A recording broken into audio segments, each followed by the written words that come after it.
The party conference starts today in Liverpool and, en route to Merseyside this morning, Scottish Labour's leader Anas Sarwar stopped by the studio to chew over the events of the past few days and, crucially, discuss what comes next. Anas Sarwar, congratulations. Thank you. A thumping result on Thursday night. But what does this vote tell us? Does it really suggest a new love for Labour, or does it just mean you're the party that people dislike the least? Well, firstly, I'd say it's a historic event for us. I think it will turn Scottish politics on its head. I think the people in Rutherglen and Hamilton West spoke for Scotland in sending a message to two failing governments and also crying out for change and believing that Scottish Labour is that change. But let me be really clear, Martin, this is still feet on the ground. We've still got a long road to travel. We've still got lots more hard work to do. Of course, I'm delighted with the progress we've made in the last 2 years to go from 32 points behind the SNP to winning our first parliamentary by-election for 12 years and getting more than double the SNP share of the vote. But we've still got work to do. And the promise I make to people across Scotland is the same energy, hard work and humility I have demonstrated in the last 2 years. That doesn't stop now that we won a by-election. That ramps up because I want us to go out there and win people's trust, win their support, so we can transform the country in the process. All right, change is what you're promising. Change is what Rishi Sunak's promising. Change is the word we keep hearing from everybody at the moment. It's a seductive offer. I'm not sure Rishi Sunak can credibly offer change. It's what he's offering. After the crankfest of that was Conservative Party conference. But that's my point. Change is a seductive offer. Everybody knows that it's what most people want to hear, but it's great in the abstract. There are no specifics. What does change look like for you? Well, I can give you some specifics. First of all, we wouldn't be using zero-hour contracts to deliver election leaflets. We'd be outlawing exploitative zero-hour contracts as part of a new deal for working people that includes ending the scandal of fire and rehire, giving employment rights on day one, and lifting the minimum wage so people can have a real living wage across the country. That's just one example. Secondly, we're in the midst of an energy crisis. That means we've got to build energy security. That's why we have a bold mission to deliver clean energy by 2030. That's not shutting down our oil and gas sector. The oil and gas sector's got a significant role to play for decades to come. It's making sure we make those strategic investments so we can bring down people's bills, create more jobs, have climate leadership and have greater energy security. That will be spearheaded by a publicly owned energy generation company, GB Energy, that will be headquartered here in Scotland to help transform people's lives. Okay. That's just two examples. A third example, we'll scrap the non-dom tax status in order to unleash money that we can use to get more recruitment in our National Health Service right across the country. I could go on and on and on. Okay. How do you fix the National Health Service? That's the top of everybody's agenda. But the key part is we get honesty, integrity and decency back into our politics, and we stop a politics which both the SNP and the Tories have played for far too long, which is to pit community against community or Scot against Scot, and instead we pull our country together to go for the best days ahead for our country, go for growth and transform our public services. On the National Health Service, a really, really important question. For me, it's a few different parts. First of all, it's of course partly about resourcing. But resourcing, I think, misses the point. I think there's a bigger issue at hand as well. We haven't had adequate reform in our National Health Service. We don't need 50 boards for a population of 5.5 million people. We should have fewer managers, fewer chief executives, and more doctors and more nurses. So we would change the structure of our National Health Service. Third, we would have a proper workforce plan. We've not had a credible workforce plan in Scotland for well over a decade, and that's why we have a proper workforce plan that invests in the workforce of the future. And fourth, we would have digital innovation. How do we use technology to make sure we're keeping the pace of technological advancement, medical advancement to let people live longer, healthier lives, but also use that to do much faster diagnosis. Okay. All of these things, I think, are things that can transform our National Health Service and make it fit for the next generation. Sir Keir Starmer, when he was in here just a few months ago, we were discussing the health service, he and I, and he said one of the reasons people don't want to work there is it's such hard work. The conditions are so bad. The problem is we don't have enough people. So how many people are you going to recruit? Well, how are you going to convince them? Because you can't recruit people in the health service. No, you're right. I think there's a fundamental culture issue.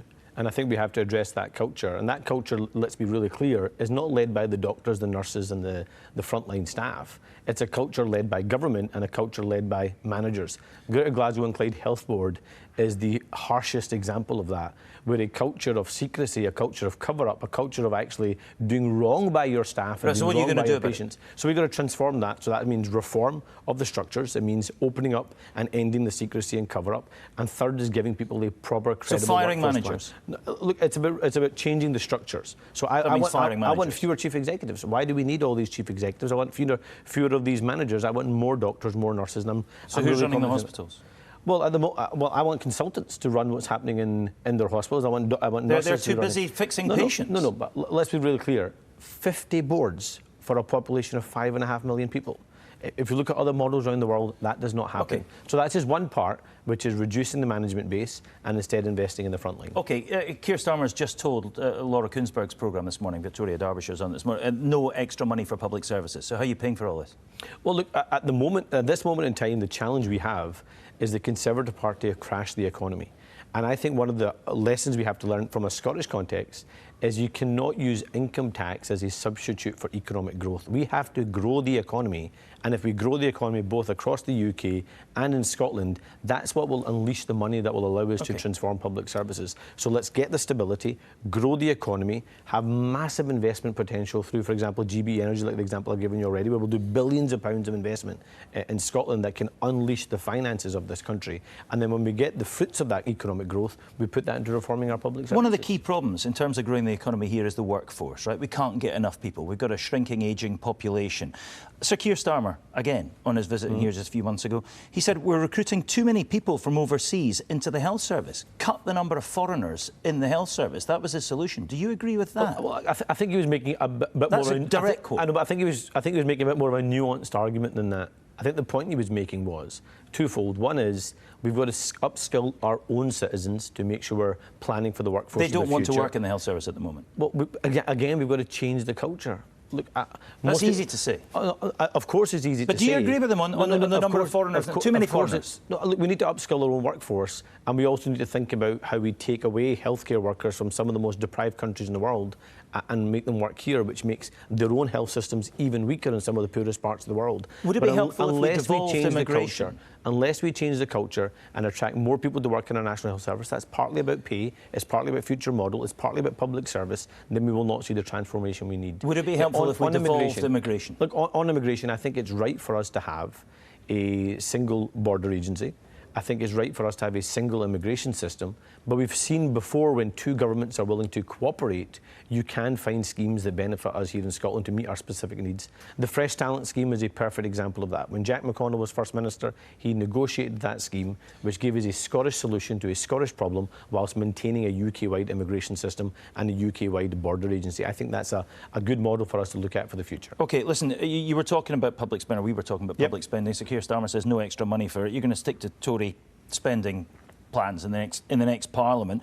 That would mean the block grant, the money that comes to Scotland, would be cut in real terms over the next few years. Are you happy with that? No, because we're going to grow the economy, and I think this is the block grant gets cut. No, I think this is really important to stress.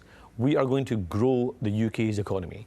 And if we grow the UK's economy, we increase our tax receipts across the UK, and that unleashes more money for us to spend on our vital public services. Liz Truss said that, didn't she? No, absolutely not. What Liz Truss did was she talked about growth, but did unfunded tax cuts in the process, which crashed our economy and saw a Tory mortgage bombshell, with the average household in Scotland now paying £2,000 more a year on their mortgage. We are not going to take that same approach. We're not going to make any unfunded spending commitments. We're not going to make promises we can't keep. But one promise we are going to keep... Promising you're going to grow the economy is a pretty bold one. Well, we are, because we're going to have a government that's not trying to pick fights with international partners, but instead a government that's going to work with international partners to attract investment into this country so we can unleash that opportunity and grow our economy. And again, I point to the green energy revolution, which is going to revolutionise what happens here in Scotland. We've heard for years all the bland promises from the Conservatives and the SNP that we're going to have the Saudi Arabia of renewables here in Scotland and create tens of thousands of jobs. It hasn't happened.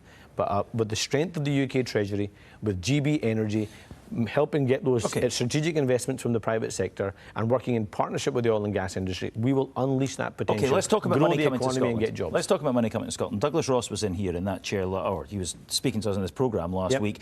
I asked him about the big story last weekend, which was direct funding from Westminster into Scotland, millions of pounds for 7 Scottish councils. Do you approve of that?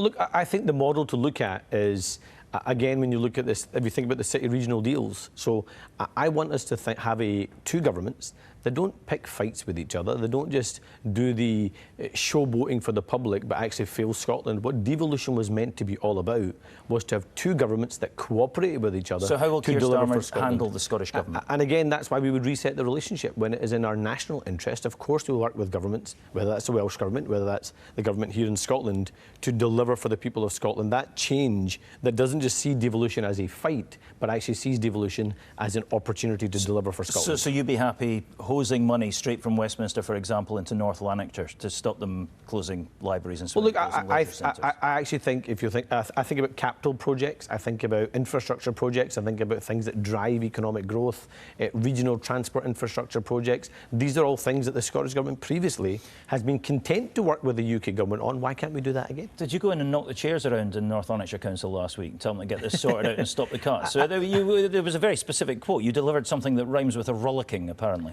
Well, look, private conversations are best kept private. That's a yes. It's safe to say I made my view very clear, and I think ultimately they came to the right decision. Cut sometime, but not an election week. But there's a wider point here.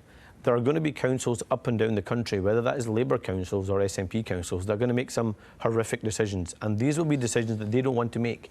I don't blame those SNP councillors for those decisions. They don't want to be making them. Neither do I blame Labour councillors. The blame for this lies squarely with an SNP Scottish Government that for over the last decade has underfunded local government, disrespected local government and decimated local communities. Okay. So councillors of every party should be challenging the SNP government to say, give us a fair funding deal. You apparently, according to your own analysis, we were hearing last week, you won a lot of votes in Rutherglen and Hamilton West from deep inside traditional SNP areas. You're taking a lot of people on side who, at heart, want an independent Scotland.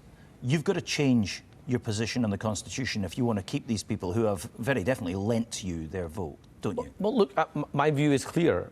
I don't support independence. I don't support a referendum. But I'm not going to shut my eyes to people across the country. I'm not going to close my arms to people across the country because I want to build a majority for change. And I say directly to people, I don't care how you voted in 2014. But they're not going to stick with you unless you change your position on the Constitution. I don't believe that, because if you look at when Alex Salmond and Nicola Sturgeon won the election in 2007, they didn't change their constitutional position because a vast majority in the country didn't support independence. They said to those people, give us an opportunity, let us demonstrate to you we can deliver, and through that we'll try and persuade you on very independence. Quickly, look, the SNP instead they've got an incompetent government. But let me just let me make this point. The SNP know what they've got to do, right? They have somehow got to tie the priorities in people's lives. I'm skint, my life is not as good as I want it to be, the NHS is in a state. They've got to tie all of that to the union. If they manage to do that, then those votes suddenly shut away from you. The tactic's not working, Martin.